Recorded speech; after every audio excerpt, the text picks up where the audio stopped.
Well, I am very excited about becoming the first woman chairman of the IOD. I think the Institute of Directors is a very important organization, and what I would like it to do is to be even more inclusive than it is now. I wanted to include directors from big companies, medium-sized companies, small companies, government entities, arm's length bodies. I wanted to be involving young people in the digital age, people who are starting up their business. I wanted to be a meeting place for people in business, wherever they are in the business world.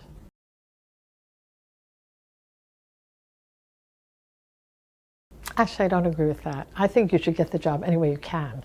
Men get jobs because they play golf together. If they want a woman, you should get the job because you're a woman. Once you're there at the board table, in the company, then it's your job to do better and to get promoted. After all, you'll never get to the top of the ladder if you don't get on the first rung. Well, I do believe that it's an issue. I do believe that it's important that boards represent various points of view. I'm always shocked that in the retail business, or even in the cosmetic business, they don't have women on the board. The consumer of the product is not represented often on the board. So I think we have to work hard at it, and I do believe that unless we work hard at it, it won't happen. However, my opinion is that the board is not the issue, it's the executive. What we really need is for women to get executive positions so they can climb up the corporate ladder to be chief executive. That's where the action is in a company. Really, being on the board is almost a retirement job.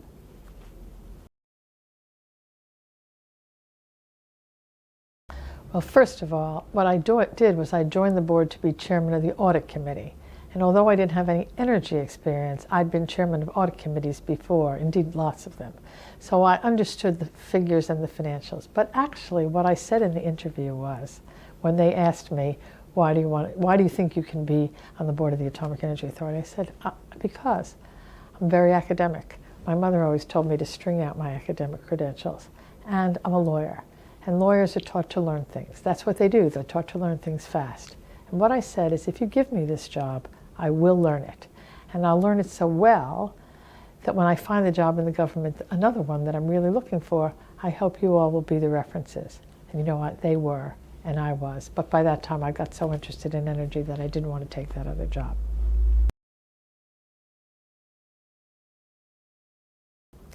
Well, I believe that I was very lucky.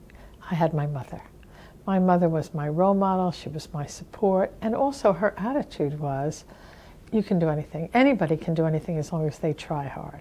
Her other attitude was, if you're going to study, you might as well get an A. So you might as well do the best that you can.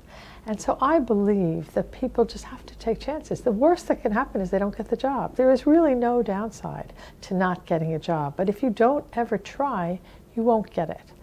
Also, you have to need the job.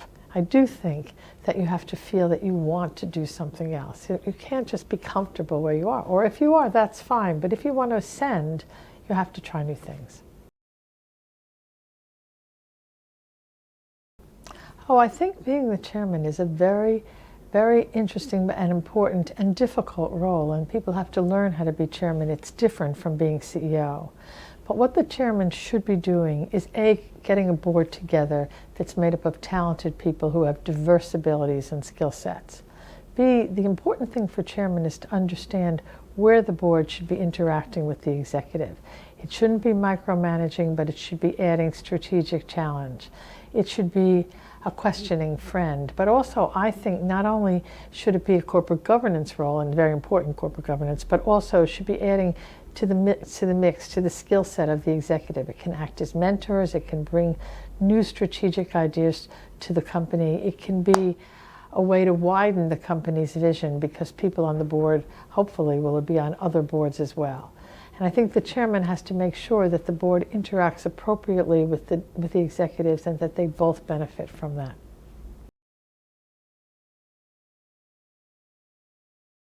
It's getting kind of trite to say this, but I think it's important. I think today, unlike when I was young, people believe more in work-life balance. They believe they have to have a good career and a good family life or a good personal life.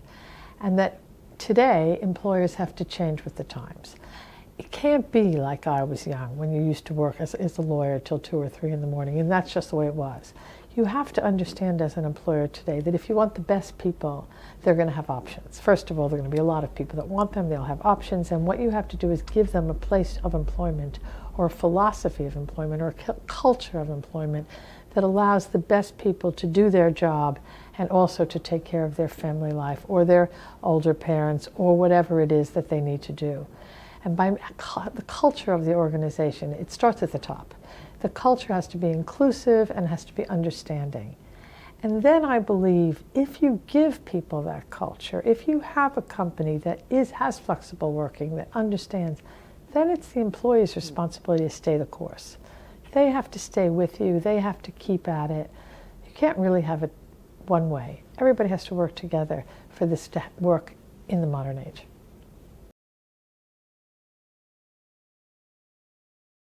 Well, there's a number of differences, but the one that strikes me actually the most is the view of failure. In America, if you start a business and it doesn't go well and fails, people don't disdain you. They don't think it's a problem. They will invest in your second business because they think you've tried. They see you've tried, nothing always works. They forgive you, and indeed, they admire you for trying again. In the UK, if you've failed once, it's very hard to get up and start again. Getting back on the horse here is a hard thing to do. People have ideas about you and that do they want to invest money? Well, really not. You've lost it at this point. Whereas here, they'll invest money again because you've tried hard. So there's a subtle difference, but it's very real.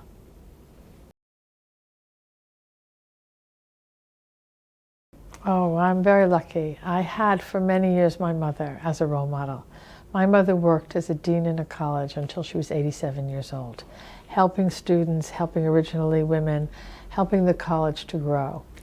When she retired at 87, almost the day she retired at 88, she got dementia. She got dementia. She stopped having a reason to get out of bed. Today she's in a wheelchair.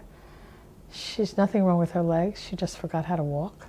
She doesn't remember the first seconds of the second sentence, and she was fine when she was working. And I believe that there's a tremendous relationship between working and having something to do and keeping your brain active and this very sad thing that happens to people as they get older.